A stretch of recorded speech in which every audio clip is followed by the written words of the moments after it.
Hi hello ಎಲ್ರಿಗೂ ನಮಸ್ಕಾರ. Video ನೋಡೋಕ್ಕೆ ಬಂದಿರೋ ಎಲ್ಲರಿಗೂ ಸ್ವಾಗತ ಸುಸ್ವಾಗತ ಅಂತ ಹೇಳ್ತಾ, ಯಾರ್ಯಾರು ಕಾಲೇಜ್ ಮುಗಿಸಿ ಮತ್ತು ಗೌರ್ಮೆಂಟ್ ಕೆಲಸ ಮಾಡಬೇಕು ಅಂತ ಕಾಯ್ತಾ ಇದ್ರು ಅವ್ರಿಗೆ ಒಂದು ಸುವರ್ಣ ಅವಕಾಶ ಅಂತಲೇ ಹೇಳ್ಬೋದು. ಮತ್ತು ಈ ಹುದ್ದೆಗೆ ಆಯ್ಕೆಯಾದಂಥ ಅಭ್ಯರ್ಥಿಗೆ ಒಳ್ಳೆಯ ವೇತನ ಕೂಡ ಇರುತ್ತದೆ. ಇನ್ನು ಯಾವ ಹುದ್ದೆ ಅಂತ ನೋಡೋದಾದರೆ, office of the district and section judge ಕರ್ನಲ್ನಲ್ಲಿ ಇದೀಗ ಹುದ್ದೆಗಳು ಖಾಲಿ ಇದ್ದು, ಕ್ಲರ್ಕ್ ಆನ್ ಅಡಾಕ್ ಬೇಸಿಸ್ನಲ್ಲಿ ಈ ಹುದ್ದೆಗಳು ಖಾಲಿ ಇವೆ. ಹಾಗೆ ಈ ಹುದ್ದೆಗೆ ಅರ್ಜಿ ಸಲ್ಲಿಸುವಂಥ ಅಭ್ಯರ್ಥಿಗಳು ಪಂಜಾಬ್, ಹರಿಯಾಣ, ಹೈಕೋರ್ಟ್, ಚಂಡೀಗಢ ನಿಯರ್ ಇರುವಂಥ ಅಭ್ಯರ್ಥಿಗಳು ಅರ್ಜಿಯನ್ನು ಸಲ್ಲಿಸಿದರೆ ಒಳ್ಳೆಯದು. ಇನ್ನು ಈ ಕ್ಲರ್ಕ್ ಅಡಾಕ್ನ ಹುದ್ದೆಗಳು ಒಟ್ಟು 50 ಹುದ್ದೆಗಳು ಖಾಲಿ ಇದ್ದು, ಜನರಲ್ ಕ್ಯಾಟಗರಿಗೆ 24 ಹುದ್ದೆ, SC ಅಭ್ಯರ್ಥಿಗೆ 8 ಹುದ್ದೆ, BC ಅಭ್ಯರ್ಥಿಗೆ 5 ಹುದ್ದೆ ಮತ್ತು 4 ಹುದ್ದೆ, PWB ಅಭ್ಯರ್ಥಿಗೆ 2 ಹುದ್ದೆ, ESMನ ಅಭ್ಯರ್ಥಿಗೆ 2 ಹುದ್ದೆ, ESMನ SC ಅಭ್ಯರ್ಥಿಗೆ 2 ಹುದ್ದೆ, ESMನ BCA ಅಭ್ಯರ್ಥಿಗೆ 2 ಹುದ್ದೆ, ESMನ BCB ಅಭ್ಯರ್ಥಿಗೆ 1 ಹುದ್ದೆ. ಇನ್ನು ಈ ಹುದ್ದೆಗೆ ಆಯ್ಕೆಯಾದಂಥ ಅಭ್ಯರ್ಥಿಗೆ ಮಾಸಿಕ 25,000 ವೇತನವಿದ್ದು, ಈ ಹುದ್ದೆಗೆ ಯಾರ್ಯಾರು ಅರ್ಜಿ ಸಲ್ಲಿಸಬೇಕು ಅಂತ ಕಾಯ್ತಾ ಇದ್ರು ಪ್ಲೀಸ್ ಬೇಗ ಅರ್ಜಿಯನ್ನು ಸಲ್ಲಿಸಿ. ಹಾಗೆ ಈ ಹುದ್ದೆಗೆ ರಿಸರ್ವೇಷನ್ ಕೂಡ ಮಾಡಿಕೊಳ್ಬೋದಾಗಿದ್ದು, ಹರಿಯಾಣ ಸ್ಟೇಟ್ನ ಕ್ಯಾಂಡಿಡೇಟ್ಗಳು ಈ ಹುದ್ದೆಯನ್ನು ರಿಸರ್ವೇಷನ್ ಮಾಡಿಕೊಳ್ಳಬಹುದಾಗಿರುತ್ತದೆ. ಮತ್ತು ಅದರ್ ಸ್ಟೇಟ್ ಅಥವಾ UT ಸ್ಟೇಟ್ನ ಅಭ್ಯರ್ಥಿಗಳು ಕೂಡ ಅರ್ಜಿಯನ್ನು ಸಲ್ಲಿಸಬಹುದಾಗಿದ್ದು, ಅಂಥ ಅಭ್ಯರ್ಥಿಗಳು ಜನರಲ್ ಕ್ಯಾಟಗರಿಗೆ ಸೇರ್ಪಡೆಯಾಗುತ್ತಾರೆ. ಇನ್ನು ಬೇರೆ ಏನೇನು ಇನ್ಫಾರ್ಮೇಷನ್ ಇದೆ ಅಂತ ನೋಡೋದಾದರೆ, ನೀವು ಡಿಗ್ರಿ ಮುಗಿಸಿದರೆ ಸಾಕು. ಅದು ಯಾವುದಾದ್ರೂ ಆಗಲಿ, ಬ್ಯಾಚುಲರ್ ಡಿಗ್ರಿ ಅಥವಾ ಆರ್ಟ್ಸ್, ಸೈನ್ಸ್ ಯಾವುದಾದ್ರೂ ಆಗಿರುವಂಥ ಅಭ್ಯರ್ಥಿಗಳು ಈ ಹುದ್ದೆಗೆ ಅರ್ಜಿಯನ್ನು ಸಲ್ಲಿಸಬಹುದಾಗಿರುತ್ತದೆ.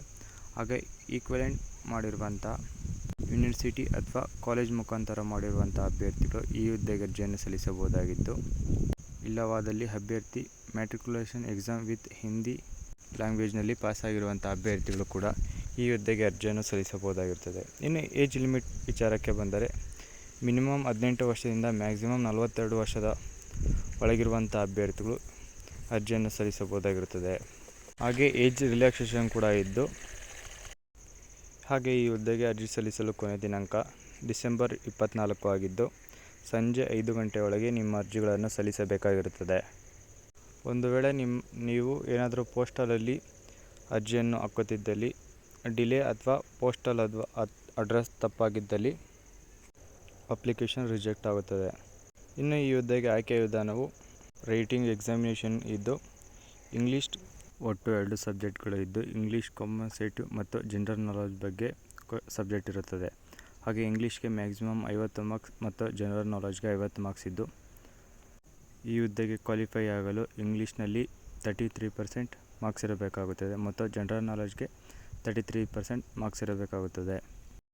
ಎಕ್ಸಾಮಿನೇಷನ್ ಜೊತೆಗೆ ಕಂಪ್ಯೂಟರ್ ನಾಲೆಡ್ಜ್ ಕೂಡ ಇರಬೇಕಾಗಿದ್ದು, ಕಂಪ್ಯೂಟರ್ ಆಪ್ರೇಟಿಂಗ್ ಬರಬೇಕಾಗಿದ್ದು, ಮಿನಿಮಮ್ ಒಂದು ನಿಮಿಷಕ್ಕೆ 30 ವರ್ಡ್ಸ್ ಟೈಪಿಂಗ್ ಸ್ಪೀಡ್ ಇರಬೇಕಾಗುತ್ತದೆ. ಡೇಟ್ ಮತ್ತು ಪ್ಲೇಸನ್ನು ಡಿಪಾರ್ಟ್ಮೆಂಟ್ನ ಅಫಿಷಿಯಲ್ ವೆಬ್ಸೈಟ್ ಆದ kernel.dcourts.government.in ಈ ವೆಬ್ಸೈಟ್ನಲ್ಲಿ ಬಿಡುಗಡೆ ಮಾಡಲಾಗುತ್ತದೆ. ಹಾಗೆ ನಮ್ಮ ಚಾನಲಲ್ಲಿ ಹೊಸದಾಗಿ ವಿಡಿಯೋ ನೋಡ್ತಿರೋಂಥವ್ರಾಗಿದ್ದರೆ ಪ್ಲೀಸ್ ನಮ್ಮ ಟೆಲಿಗ್ರಾಮ್ ಮತ್ತು ವಾಟ್ಸಪ್ ಗ್ರೂಪ್ ಕೂಡ ಇದ್ದು ಅವುಗಳಿಗೆ ಕೂಡ ಜಾಯ್ನ್ ಆಗಿ. ನಿಮಗೆ ಒಂದು ವೇಳೆ ಈ ಹುದ್ದೆಗೆ ನೋಟಿಫಿಕೇಷನ್ ನಿಮಗೆ ಬೇಕಾದಲ್ಲಿ ವಾಟ್ಸಪ್ ಮತ್ತು ಟೆಲಿಗ್ರಾಮಲ್ಲಿ ಮೆಸೇಜ್ ಮಾಡಿ ನಿಮಗೆ ನೋಟಿಫಿಕೇಷನನ್ನು ಕಳಿಸಿಕೊಡಲಾಗುವುದು.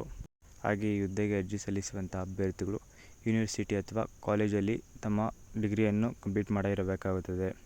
ಕರೆಸ್ಪಾಂಡಿಂಗ್ ಮಾಡಿರುವಂಥ ಅಭ್ಯರ್ಥಿಗಳು ಈ ಹುದ್ದೆಗೆ ಎಲಿಜಿಬಲ್ ಆಗಿರುವುದಿಲ್ಲ.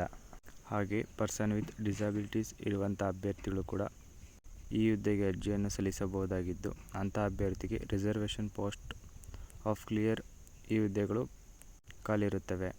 ಹಾಗೆ BCA, BCB ಮತ್ತು SC ಇಂಥ ಕ್ಯಾಟಗರಿ ಅಭ್ಯರ್ಥಿಗಳು ಮಾತ್ರ ಈ ಹುದ್ದೆಗೆ ರಿಸರ್ವೇಷನ್ ಮಾಡಲು ಎಲಿಜಿಬಲ್ ಇರುತ್ತಾರೆ.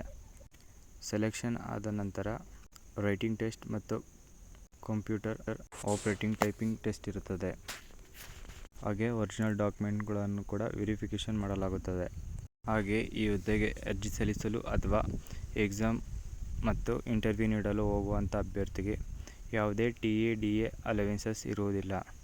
ಹಾಗೆ ಈ ಹುದ್ದೆಗೆ ಅರ್ಜಿ ಸಲ್ಲಿಸುವಂಥ ಅಭ್ಯರ್ಥಿಗಳು ಅಪ್ಲಿಕೇಶನ್ ಫಾರ್ಮನ್ನು ವೆಬ್ಸೈಟ್ನಲ್ಲಿ ಡೌನ್ಲೋಡ್ ಮಾಡಿ ಸಲ್ಲಿಸಬಹುದಾಗಿರುತ್ತದೆ. ಹಾಗೆ ನಿಮ್ಮ ಅಪ್ಲಿಕೇಶನ್ ಒಂದು ವೇಳೆ ಇನ್ಕಂಪ್ಲೀಟ್ ಅಥವಾ ಪ್ರಾಪರ್ ಡಾಕ್ಯುಮೆಂಟ್ ಇಲ್ಲವಾದಲ್ಲಿ ಅಂಥ ಅಪ್ಲಿಕೇಶನ್ಗಳನ್ನು ಕೂಡ ರಿಜೆಕ್ಟ್ ಮಾಡಲಾಗುತ್ತದೆ. ಹಾಗೆ ಈ ಹುದ್ದೆಯ ನೋಟಿಫಿಕೇಷನ್ ನಿಮಗೆ ಬೇಕಾದಲ್ಲಿ ನಮ್ಮ ವಾಟ್ಸಪ್ ಮತ್ತು ಟೆಲಿಗ್ರಾಮಲ್ಲಿ ಮೆಸೇಜ್ ಮಾಡಿ ನಿಮಗೆ ಹುದ್ದೆಯ ನೋಟಿಫಿಕೇಷನನ್ನು ಕಳಿಸಿಕೊಡಲಾಗುವುದು. ಹಾಗೆ ಈ ವಿಡಿಯೋದಿಂದ ನಿಮ್ಗೆ ಏನಾದರೂ ಹೆಲ್ಪ್ ಆಯಿತು ಅಂತ ಅನಿಸಿದರೆ ಪ್ಲೀಸ್ ನಮ್ಮ ಚಾನಲ್ನ ಸಬ್ಸ್ಕ್ರೈಬ್ ಮಾಡ್ಕೊಳ್ಳಿ, ಹಾಗೆ ಸಪೋರ್ಟ್ ಮಾಡಿ. ಕೆಲಸ ಹುಡುಕ್ತಿರೋಂಥ ನಿಮ್ಮ ಫ್ರೆಂಡ್ಸ್ಗೆ ಮತ್ತು ರಿಲೇಷನ್ಸ್ಗೆ ಈ ವಿಡಿಯೋನ ಶೇರ್ ಮಾಡಿ. ಮತ್ತೆ ಇನ್ನೊಂದು ವಿಡಿಯೋ ಮೂಲಕ ಸಿಗ್ತೀನಿ. ಅಲ್ಲಿವರೆಗೂ ನಮ್ಮ ವಿಡಿಯೋ ನೋಡ್ತಾಯಿರಿ, ಸಬ್ಸ್ಕ್ರೈಬ್ ಮಾಡ್ಕೊತ ಸಪೋರ್ಟ್ ಮಾಡ್ತಾಯಿರಿ ಅಂತ ಹೇಳ್ತಾ ಇಲ್ಲಿಗೆ ವಿಡಿಯೋನ ಮುಗಿಸ್ತಾ ಇದ್ದೀನಿ. ಮತ್ತು ಈ ಹುದ್ದೆಗೆ ಯಾರ್ಯಾರು ಅರ್ಜಿ ಸಲ್ಲಿಸ್ತಿದ್ರು ಅವರೆಲ್ಲರಿಗೂ ನನ್ನ ಕಡೆಯಿಂದ ಆಲ್ ದಿ ಬೆಸ್ಟ್.